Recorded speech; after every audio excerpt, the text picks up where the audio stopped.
Assalamualaikum warahmatullahi wabarakatuh. Halo semuanya, jumpa lagi dengan saya Chow Sing Sing, kurator dari podcast Horror Night Story.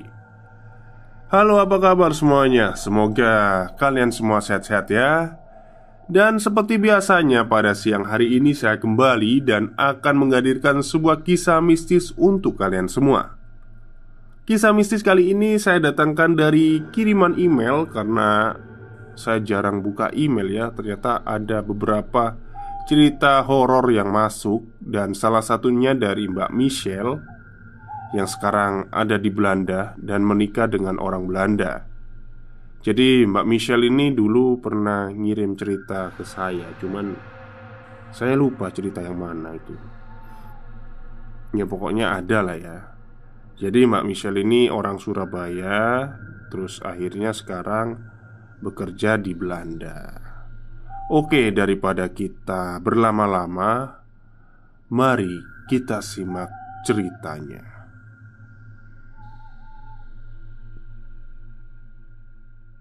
Assalamualaikum Bang Chow Sing Sing. Apa kabar? Semoga Bang Chow dan teman-teman penggemar setia PHNS selalu diberikan rezeki, kesuksesan dan kesehatan. Amin ya robbal alamin.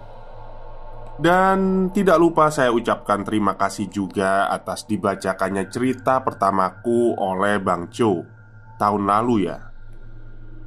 Cerita pertamanya Mbak Dani itu, oh ini Mbak Dani yang ini ya, apa, Indigo itu.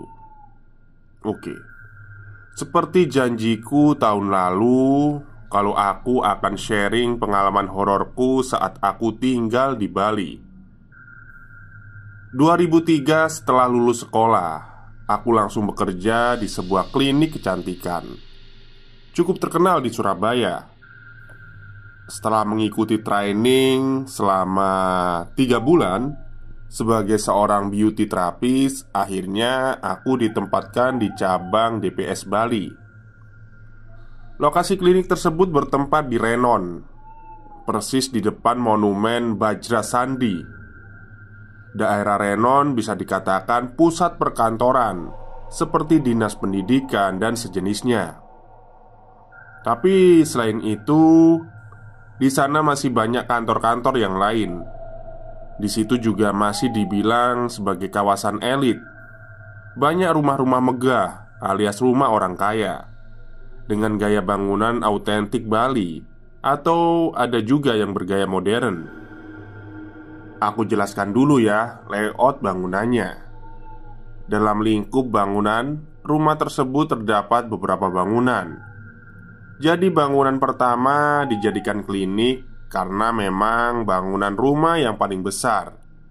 Di dalamnya terdapat banyak sekali kamar-kamar.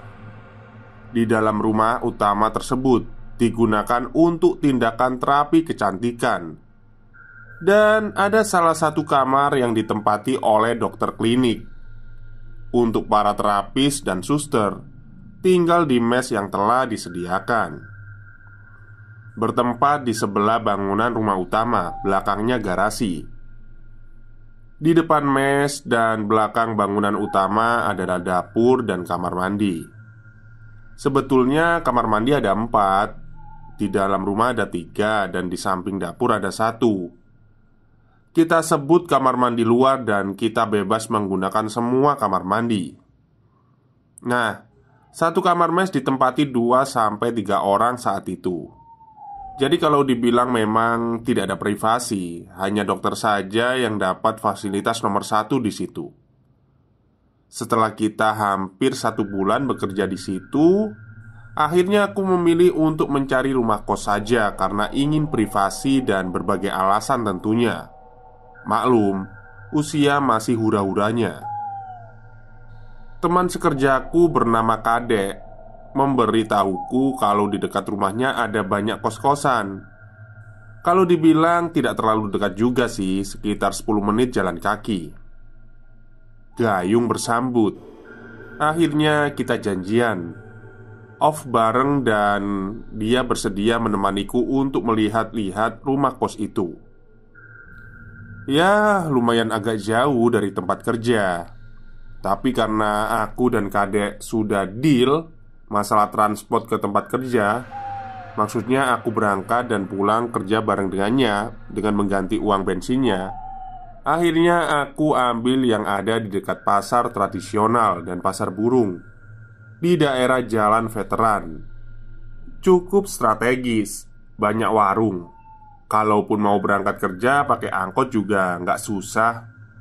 Istimewanya dekat dengan pasar tradisional tadi. Karena saat itu memang aku belum ada motor, jadi aku sangat bergantung sekali dengan kadek. Tapi syukurnya dia termasuk orang yang baik yang pernah aku temuin. Dia nggak segan-segan untuk membantuku. Bahkan bapak ibunya menganggapku seperti anaknya sendiri. Karena memang saat itu usia kita 19 tahun. Seusialah. Kos ini dibilang masih baru, 4 kamar berjajar, bercat tembok setinggi 1 meter. Dan aku menempati kamar nomor 4 yang paling belakang. Di depan kamar kos ada satu bangunan seperti rumah, tapi juga seperti kantor balai RW kalau di Jawa. Rumah tersebut kosong dan seperti memang sudah lama terbengkelai. Bangunan tersebut masih satu lingkup area kos. Terdapat satu pelinggi. Pelinggi itu tempat sembayang yang seperti gapura. Di depan persis rumah kosong itu. Posisinya di pojok. Sebelah pelinggi ada pohon kamboja dan kemudian pagar. Kamar nomor 1 ditempati cowok, berasal dari Nganjuk, profesinya salesman. Kamar nomor 2 ditempati cewek asal Jember, bekerja di garmen. Dan kamar nomor 3 ditempati seorang cewek Cina Bali, Singaraja. Status pekerjaannya aku nggak tahu. Cuma kadang-kadang ada adiknya cowok yang datang jenguk dan bawain belanjaan kebutuhan makanan. Nah, cewek nomor 3 ini orangnya ramah sekali dan paling sering tinggal di kos. Dia juga terhitung penghuni baru di situ. Aku lupa namanya. Tapi kita sering kok bertegur sapa. Awalnya tinggal di situ semua fine-fine aja lah, nggak ada hal-hal yang aneh. Dan hingga suatu hari, ketika si cewek nomor 3 ini mengalami kecelakaan bersama adiknya di daerah Gianyar, mereka harus opname di RS. Itu yang aku dengar dari penghuni kamar nomor 1. Hingga hampir 2 minggu kamar itu kosong. Penghuni kamar nomor 2 saat itu sering tidak pulang karena banyak orderan di garmen tempat mereka bekerja. Jadi mungkin mereka memutuskan untuk tidur di mes. Begitu pula dengan mas yang ada di nomor 1, sedang up country alias kerja di luar kota, tidak di daerah DPS dan sekitarnya. Otomatis hanya aku sendiri di lingkungan kos itu. Entah itu hari keberapa aku lupa tepatnya. Dikarenakan saat itu aku masih ada pasien, jadi aku baru selesai kerja sekitar 20.30 atau setengah 10. Setengah 9 maksud saya. Kadek yang sudah pulang dari jam 18.00 akhirnya kembali ke tempat kerja untuk menjemputku.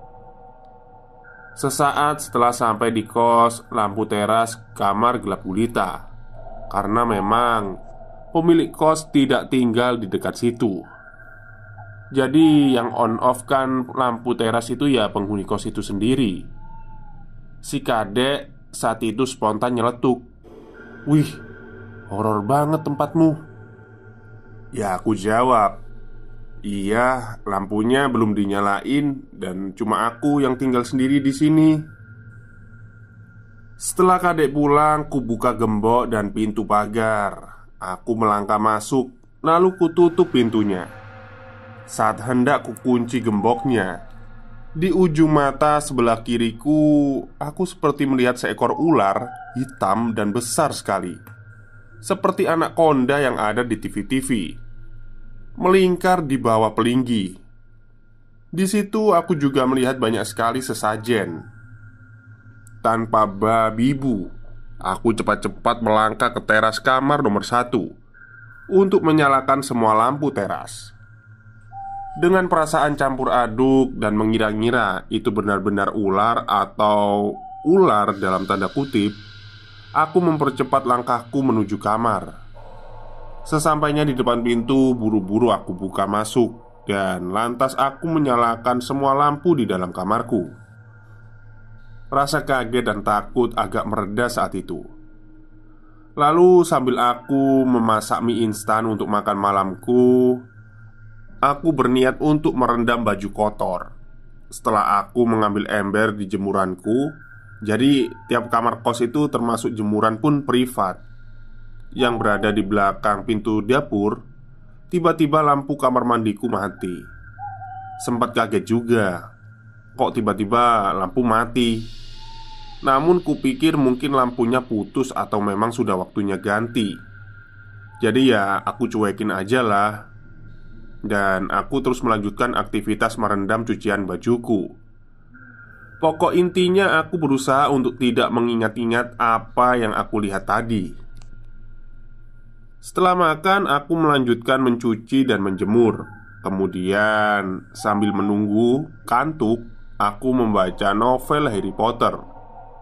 Kalau nggak salah waktu itu edisi yang kedua. Aku duduk selonjor di atas kasur. Dan persis di bawah posisi kakiku berdiri kaca yang lumayan besar, sebesar pintu. Jadi kaca ini posisinya bersandar di dinding berhadapan langsung ke arah pintu masuk. Ada sekitar hampir 1 jaman lebih aku membaca novel itu. Dan tiba-tiba perasaan seperti ada yang memperhatikan aku. Lirih-lirih aku mendengar dari telinga kananku seperti dibisikin, "Lihat ke atas." Maksudnya arah ventilasi di atas pintu masuk, hingga 3 kali. Langsung saja aku mengarahkan pandanganku ke arah kaca yang berada di depanku. Alangkah kagetnya aku dan rasanya lemes banget waktu itu. Gak bisa digerakin. Jadi waktu itu aku cuma bisa bilang begini, "Ya Allah, ya Allah, ya Allah." Mau baca doa-doa rasanya gak bisa, alias seperti dibuat lupa. Tahu kan apa yang aku lihat saat itu? Saat itu yang aku lihat dari pantulan kaca ke ventilasi atas pintu adalah sesosok perempuan dengan wajah putih pucat. Rambutnya separuh menutupi muka. Dia mengintip aku dari celah-celah ventilasi. Kelihatan jelas sekali karena kebetulan ukiran ventilasinya lebar-lebar. Sempat beku untuk beberapa saat. Lalu dia seolah-olah kayak jalan menepi. Ya, kayak orang yang lagi naik skateboard gitu. Kayak smooth gitu, gak kayak jalan. Rasa takut yang benar-benar takut waktu itu. Karena memang posisiku saat itu aku sendirian. Aku gak tahu mau minta tolong ke siapa. Sekuat tenaga aku berusaha meraih HP-ku yang berada di atas tab kompo di sebelah lemari bajuku. Aku buru-buru menelpon kadek. Tapi mungkin memang lagi apes hari itu. HP kadek dalam keadaan off. Jadi apalah daya, aku juga gak bisa kemana-mana. Dan di DPS saat itu jam 9 malam, sudah sepi. Beda dengan area Kuta, Seminyak yang masih hingar-bingar. Aku kuatin hatiku yang sebenarnya aku benar-benar gak ready ketemu dia. Aku sudah bisa baca-baca doa hingga aku tertidur. Di tengah aku tidur, posisi miring membelakangi lemari baju. Di telinga kiriku dibisikin lagi, "Hadap sini." Aku merasa badanku seperti ada yang mengguncang untuk menghadap ke arahnya. Ketika aku sudah merubah posisi tidur menghadap ke arah lemari tersebut, aku langsung menyebut, "Astaghfirullahaladzim." Dan lagi-lagi badanku terasa kaku tidak bisa bergerak. Semua doa sudah kulontarkan. Sosok perempuan tadi duduk di atas lemariku dengan menggoyang-goyangkan kakinya. Kepalanya ditengklengkan ke kanan dan ke kiri dengan memakai baju putih yang gak putih alias kotor, compang-camping lah, campur tanah dan lumpur. Pokoknya persis dengan kostum horor film Suzana. Rambutnya gak karuan, mukanya hancur, ibarat mobil itu penyok-penyok. Matanya menatapku dengan pandangan kosong, sambil seolah dia bicara padaku. Aku mati di usia muda 27 tahun. Kecelakaan ditabrak truk dalam keadaan hamil. Dan tiba-tiba setelah dia menyampaikan pesan itu, dia langsung menghilang. Gitu aja, gak pakai pamitan ngilangnya. Aku masih gak bisa gerak. Bahasa Jawanya itu ketenggengen. Gak lama dari itu, aku dengar samar-samar sola-sola dari Masjid Polda DPS, yang sebenarnya memang agak jauh dari kosku. Tapi suara sola-sola masjid itu membuatku sedikit tenang. Hari itu aku gak berangkat kerja karena aku merasa gak enak badan. Aku juga menceritakan semuanya ke kadek. Dia bilang kalau aku mau, aku bisa tinggal di rumahnya beberapa hari biar tenang aja. Cuma akunya nolak. Gak enak lah, alias sungkan. Hari itu juga alhamdulillah tidak ada gangguan apapun, meski aku masih ada perasaan was-was. Lusa ketika hendak berangkat kerja, aku sempatkan beli makanan di warung. Dan gak sengaja aku bertemu dan berkenalan dengan Christine. Aku memanggilnya Cempluk. Sempat ngobrol-ngobrol sedikit lah dengannya dan bertukar nomor HP. Kebetulan dia juga asli Surabaya, daerah Pucang. Dia bekerja di klinik gigi cukup terkenal di Bali, di daerah veteran, dan sudah 5 tahun lebih tinggal di Bali. Hari-hari sudah seperti biasa. Alhamdulillah aku sudah nggak lihat lagi penampakan. Di kos-kosan juga sudah normal. Penghuni nomor 3 juga sudah kembali dari rumah sakit. Sudah sekitar 6 bulanan aku tinggal di situ. Kadek juga masih tetap antar jemput aku. Dan hubungan pertemananku dengan Mbak Cempluk juga sudah seperti keluarga. Maklum, sama-sama perantau. Kadangkala kalau saat weekend dia juga sering mampir dan menginap di kosku. Ya, sudah seperti mbak sendirilah. Teman-temannya Cempluk juga sudah seperti temanku sendiri. Jadi aku juga banyak kenal pegawai-pegawai klinik gigi itu, yang kebanyakan juga orang-orang Jawa. Hingga suatu saat, waktu itu pas bulan Ramadan, Mbak Cempluk sering tinggal di kosku sekitar 2 hari menjelang Idul Fitri. Aku dengannya akan mudik ke Surabaya dengan kereta api. Sekedar info bagi yang belum tahu, jadi ke Bali jasa KAI juga bisa. Dari stasiun Gubeng ke BWI, kita pakai kereta api. Setelah sampai di BWI, kita sambung dengan bis KAI ke pelabuhan menyeberang hingga ke DPS. Oh, DPS itu Denpasar ya. Saya dari tadi itu pertanyaan. Begitu sebaliknya. Dan biaya juga lebih murah daripada bus atau travel saat itu.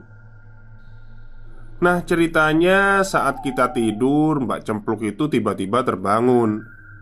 Dia mendengar ada yang memanggil namanya di area jemuran. Katanya suara anak kecil. Auto ketakutan dong. Terus dia bangunin aku sambil bilang, "Dek, dek, kok kayak ada yang manggil-manggil aku dari belakang?" Waktu itu aku ingat betul pukul 1:30 malam. Sama-sama ketakutan lah kita. Kita juga gak minat untuk mencari tahu. Akhirnya kita berdua memutuskan untuk tidak kembali tidur, alias kita bablas sahur. Setelah sahur, kita bergantian mandi dan cepat-cepat berangkat ke kantor KAI. karena waktu itu bis akan berangkat pukul 5 pagi. Rencana pindah kos. Setelah mudik, kita kembali beraktivitas di Bali. Aku sudah ada kendaraan lagi, jadi aku sudah tidak merepotkan kadek lagi. Begitu pula dengan Mbak Cempluk. Dia sudah kredit motor, jadi lebih mudah kalau kemana-mana. Setelah 2 minggu aku kembali, Mas yang tinggal di kamar nomor 1 pindah. Katanya kembali ke Jawa karena ada pekerjaan baru dan akan menikah. Kamar nomor 2 masih tetap, tapi seperti biasa, kalau banyak orderan baju, mereka nggak tidur di kos. Kamar nomor 3 akan kembali tinggal di Singaraja.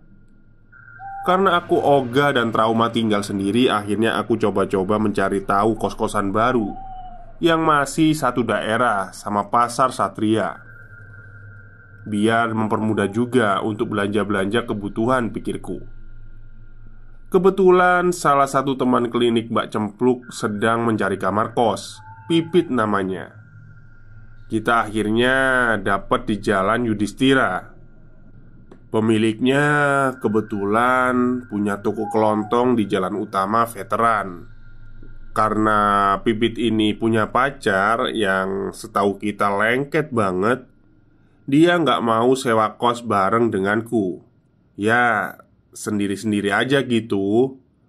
Itu membuatku ya oke lah, fine-fine aja. Jadi singkat cerita, aku sudah DP duluan waktu itu. Karena nggak ada jemuran baju, aku minta sama yang punya kos agar dibuatkan. Ya, biar lebih mudah aja kalau kita punya jemuran. Layout kos keduaku. Bangunan satu area dengan pemilik kos. Jadi ada 4 kamar kos berjejer berhadapan langsung dengan rumah ownernya. Di tengah-tengah ada taman kecil dengan rumput-rumput hijau seperti lapangan golf.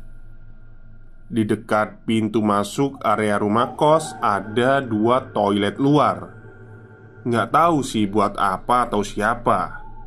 Nah, di seberang toilet luar ada sebuah bangunan balai atau semacam gazebo yang berdiri persis di depan pintu kamar kos yang akan aku tempati. Oke, fine. Aku nggak ambil pusing. Karena menurutku normal-normal aja. Bali kan memang seperti itu bangunannya. Etnik banget dan aku suka. Hanya saja yang membuat aku sedikit bergidik ya, ternyata di sebelah kamar yang terakhir itu, kamar yang akan aku tempatin, ada 3 bangunan kamar kos berjarak sekitar 1,5 meter dari bangunan kosku. Dan bangunan tersebut sudah nggak layak huni sih, alias bobrok. Dan sudah banyak dirambatin tanaman liar. Dari situ feelingku sudah nggak enak. Dan lagi sudah terlanjur DP. Aku cuma bisa bilang waduh dalam hatiku. Karena memang kesalahanku sendiri sih, aku nggak sempet ngecek cepet-cepet aja aku DP-in. Besoknya aku coba kontak si pemilik kos. Ya sekedar tanya-tanya mengenai bangunan mangkrak itu. Pemilik kos bilang kalau memang sudah tidak dipakai sekitar 2 tahun. Ya auto nggak percaya dong aku. Masa iya 2 tahun rumah udah broken gitu? Belum lagi tanaman liar yang merambati 80% bangunan tersebut. Tapi aku diam aja lah. Aku masih menghargai yang punya rumah. Besoknya aku sempatin bersih-bersih kos baruku. Sedikit-sedikit barang-barang sudah aku pindahkan dari kos yang lama. Terutama peralatan masak dan kompor. Lusanya Cempluk dan 2 orang teman kerjanya, sebut saja Ari dan Fani, anak FKG, anak Fakultas Kedokteran Gigi di Universitas Saraswati, kebetulan membantuku memindahkan beberapa barang-barangku. Si Ari tiba-tiba bilang begini, kalau sebaiknya dibegadangin dulu aja rumahnya. sebelum semua barang-barang diangkut ke sini. Ya, aku setuju aja lah. Dan lalu aku juga bilang sebenarnya aku juga kurang srek karena ada kos-kosan mangkrak tersebut. Dan lagi di pohon pisang itu, kadang-kadang aku melihat ada sosok perempuan tua pakai kamen atau baju adat Bali. Rambutnya putih panjang terurai, tapi aku cuekin. Sebenarnya ada konflik kecil waktu itu juga karena ternyata si Pipit cancel kos di situ. Dia memutuskan untuk pindah ke kos pacarnya, alias kumpul. Oh, kumpul kebo ini. Jadi intinya aku sendiri lagi lah. Pas hari H kita begadang. Ada 4 orang dong. Kita dengar-dengar musik, tapi pelan-pelan sambil mainan remi. Pas guyon-guyon, tiba-tiba jendela kamarku seperti ada yang melempar batu. Piar. Seolah semua kaca sudah hancur jatuh ke lantai.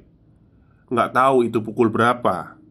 Yang jelas sudah lewat tengah malam. Kita berempat spontan lari ke depan untuk melihat. Dan ternyata semuanya masih utuh. Tidak ada yang rusak dan pecah. Nah, pas kita mau balik, tiba-tiba wajahku dilempar ke arah ruang tengah, tempat kita mainan kartu. Maksudnya gimana ini? Maksudnya wajahnya Mbak Dani ini dilempar gitu ya. Oke, lanjutlah. Aku sama Cempluk teriak barengan. Padahal kamar kos itu nggak ada akses lagi. Hanya satu pintu keluar saja. Jadi nggak mungkin ada orang masuk keluar tanpa kita tahu. Jadi saat itu kami ini benar-benar melihat dengan mata kepala sendiri kalau wajan itu melayang ke arah kami. Oh, yang dilempar itu wajan. Oke. Ari dan Fani membacakan ayat kursi berkali-kali. Kebetulan mereka bisa dibilang masih tahu agama lah. Jadi mereka tetap tenang dan sambil terus baca-baca doa. Lalu gak lama kita semua dengar seperti ada orang loncat di kamar mandi. Gak pakai berlama-lama, akhirnya kita berempat keluar dari kamar itu dan kembali ke kosku yang lama. Karena memang aku masih ada durasi tinggal di situ. Sesampainya di kos lamaku, kita berempat cuma bisa geleng-geleng kepala antara percaya dan gak percaya. Dan akhirnya aku memutuskan untuk meng-cancel kos tersebut dan lanjut tinggal di kos yang lama. Aku tetap ditemani oleh Ari dan Fani ketika mengambil barang-barangku di kos itu. Mereka gak mau terjadi apa-apa sama aku. Ya, alhamdulillah lah. Akhirnya kita semua meninggalkan kos itu. Sepeninggalan kejadian-kejadian horor tersebut yang aku alami, sekarang membuatku lebih berhati-hati lagi dan memperbaiki ibadahku. Meski kalau boleh jujur, masih bolong-bolong juga. Hingga sekitar 2 tahun aku tinggal di Bali, aku berganti profesi. Saat itu aku beralih sebagai SPG mobil. Jadi keliling toko-toko dan supermarket. Otomatis teman juga bertambah banyak. Dikarenakan kantor tempatku bekerja ada di tengah-tengah kota Denpasar, aku berniat untuk pindah di dekat area itu, dibantu Fani yang waktu itu sedang PDKT sama aku. Oh, ternyata Fani ini laki-laki ya. Dibantulah aku sama dia untuk pindahan di sela-sela kesibukannya kuliah sebagai mahasiswa kedokteran gigi. Kos yang ketiga berlokasi di Jalan Teuku Umar, Denpasar. Ganggang jalanannya bernama Pulau di Indonesia. Maaf, untuk kos ini aku nggak bisa nembutin nama gangnya. Yang jelas dulu ada pom bensin di depannya, yang saat ini sudah beralih menjadi hotel berbintang. Kos-kosan ini mempunyai 23 kamar. Ya lumayan besar dan ramai lah. Ada yang disewakan kamar saja dengan kamar mandi dan dapur luar. Dan ada yang kamar komplit dengan kamar mandi dan dapur di dalam. Kebanyakan yang tinggal hanya orang-orang bekerja dan keluarga. Di kos ini terbilang cukup normal aja ya, nggak ada kejadian yang bikin jump scare. Pemilik kosnya juga baik, hanya kadang aku bertemu dengan Mbak Kuntilanak yang suka ngejagain kamar mandi luarnya kalau pas jemur baju malam-malam. Tapi ya aku cuek aja lah, kan dia juga nggak ganggu. Di sini aku juga cukup lama tinggal, kurang lebih 4 tahunan, hingga akhirnya aku pindah di daerah Jalan Gunung Sari, mengarah ke lebih dekat ke daerah Jalan Raya Kute. Maklumlah, kalau tinggal sendiri dan pas gak bisa tidur, aku suka beli soto ceker yang dekat dengan pasar Kute. Gak ada alasan spesifik kenapa pindah, hanya ingin suasana baru saja yang agak tenang. Maklum, yang kos ketiga ini lebih banyak yang berumah tangga dan punya anak. Jadi cuma ramai anak-anak kecil aja. Tapi buat aku normal-normal aja kok. Kosku yang keempat. Nah, di sini nih aku kenalan lagi sama Dadong, alias nenek yang menghuni di area kos ini. Aku penghuni pertama di situ. Jadi otomatis aku pilih yang nomor 1, dekat dengan pintu gerbang, bersebelahan dengan parkiran motor dan berseberangan dengan pelinggi, tempat persembahyangan. Tepat di depan pintu kamarku itu los, jadi bisa buat jemuran atau cuci motor. Waktu itu aku lupa jam berapa, yang jelas lepas maghrib aku sempatin bersih-bersih. Pas kebetulan aku lagi ngepel di dalam. Saat aku ngepel di area dapurku, tiba-tiba aku mendengar ada orang nyapu di halaman depan kamarku. Terus terang, agak aneh. Ngapain coba nyapu-nyapu malam? Yang kondisi lampu teras itu nyala dari terasku dan pintu gerbang. Dan gerbang pun posisi terkunci. Jadi orang keluar masuk kan pasti aku denger ya. Itu enggak. Tiba-tiba aja aku ngedengar suara gesekan antara sapu lidi dan lantai paving. Pas aku lihat ternyata ada nenek-nenek pakai kebaya melotot ke arahku. Seperti tanya siapa aku, kenapa di sini. Dan ku jawab dalam hati, aku penghuni di sini. Terus dia jawab balik kalau dia penunggu pelinggi di area ini. Oke fine, lanjut. Yang jelas kita nggak saling ganggu dan saling menjaga. Berganti minggu mulai ada penghuni baru di kos. Salah satunya ada seorang Purel. Tinggal di sana dia, kumpul kebo lah. Purel itu lonte ya. Jadi dia tinggal di sana kumpul kebo sama pacarnya yang sama-sama orang Bali asli. Mereka tinggal di kamar paling ujung deretanku. Kalau boleh jujur, aku agak terganggu punya tetangga tersebut. Terganggu karena tiap jam 3 atau jam 4 pagi mereka pulang sambil keadaan mabuk. Jadi teriak-teriak ngoceh gak karuan. Dan parahnya lagi, yang ceweknya itu kayak posesif banget sama cowoknya. Nggak sekali dua kali, artinya banyak lah. Mereka bertengkar teriak-teriak. Nggak jelas tengkarnya. Di depan kamar mereka ada penghuni anak dari Jakarta. Cowok, tinggal sendirian. Pernah suatu ketika mereka bertengkar hebat. Dan anak dari Jakarta ini maksudnya mau ngasih tahu, tolong jangan teriak-teriak, ini kan jam orang istirahat. Nah, si cewek itu gak terima. Dia ambil pisau dan dilemparlah pisau itu ke arahnya. Pisau itu tertancap di pintu kamar anak Jakarta tadi. Heboh dong. Akhirnya ada yang komplain ke tuan rumah. Dan akhirnya mereka dipersilahkan keluar dari kos-kosan alias diusir. Setelah itu semua berlalu, ada pasangan baru yang tinggal di situ. Tapi kamarnya di sebelahku. Mereka baru menikah dan tiap malam ribut terus. Gak tahu perkara apa, tapi yang jelas mereka sering bertengkar. Akhirnya si istri pulang ke kampung Singaraja. Jadi lakinya ditinggal dan dia itu orangnya jarang bertegur sapa dengan penghuni lain termasuk aku. Di seberang kamar nomor 2 dan kamar nomor 5 penghuni seorang perempuan. Dia dari Jember. Status pekerjaannya aku nggak tahu. Yang jelas kadang dia sendirian, tapi kadang ada orang laki-laki yang datang ke situ. Nah, suatu ketika perempuan itu pulang dengan teman perempuannya juga. Sepertinya habis belanja, kan sudah malam ya. Orang istirahat dong. Sekitar jam 1 pagi kita semua dengar ada yang teriak-teriak seperti orang ketakutan gitu. Ya waktu itu aku kepo juga lah.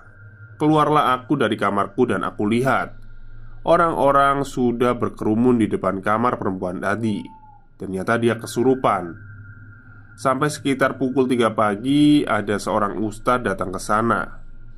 Setelah semua dinetralisir, si ustadz itu bilang kalau dia dikirimin sama istri laki-laki yang biasa datang.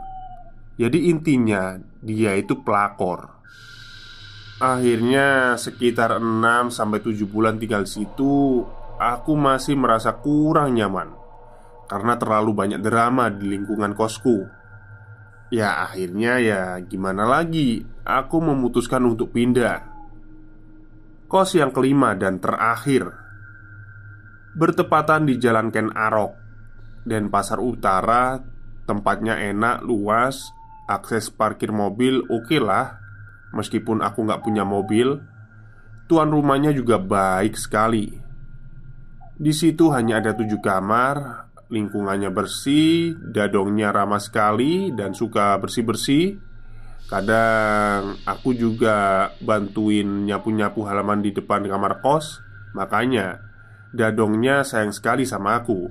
Apalagi anjingnya si Eli, yang hobinya antar jemput aku di depan pintu gerbang kalau aku berangkat dan pulang kerja. G3, namanya Putri, anak bapak kosnya. Dia suka sekali ngajakin aku main. Saat itu dia masih umur 3 tahun. Kalau aku pulang kerja, dia sudah duduk-duduk di teras nungguin aku sambil bedaknya tebel banget. Intinya, di kos ini aku merasa paling nyaman. Penghuni kos lain juga so quiet. Tapi kalau malam suka creepy dengan deretan pohon pisang yang ada di depan kos-kosan kami. Dari situ aku sering lihat seperti ada orang yang berdiri melihat ke arah kos-kosan. Serem juga. Kadangkala aku juga pernah lihat ada pocongan. Tapi cuma ya aku biarin aja lah selama mereka nggak ganggu. Sama halnya dengan G3. Bocil ini kalau masuk ke kamar kosku yang dilihat pasti arah dapur. Waktu kutanya, lihat apa? Dia jawab, itu ada anak kecil. Tanya namanya siapa gitu. Dia jawab, gak berani tante, aku takut. Ya sudahlah, gak usah dilihat, biarin aja, jawabku. Kurang lebih 1 tahun aku tinggal di situ. Lalu aku memutuskan untuk kembali ke Surabaya dan start karir, serta ambil studi lagi di kota kelahiranku. Hingga akhirnya aku harus bolak-balik Indonesia Belanda, sembari masih studi lagi. Dan sekarang menetap dan bekerja, serta menikah dengan orang Belanda juga. Wow. Sekian Bang Chow. Mohon maaf kalau ceritanya panjang banget dan mungkin penyampaiannya juga kurang di luar perfect ya.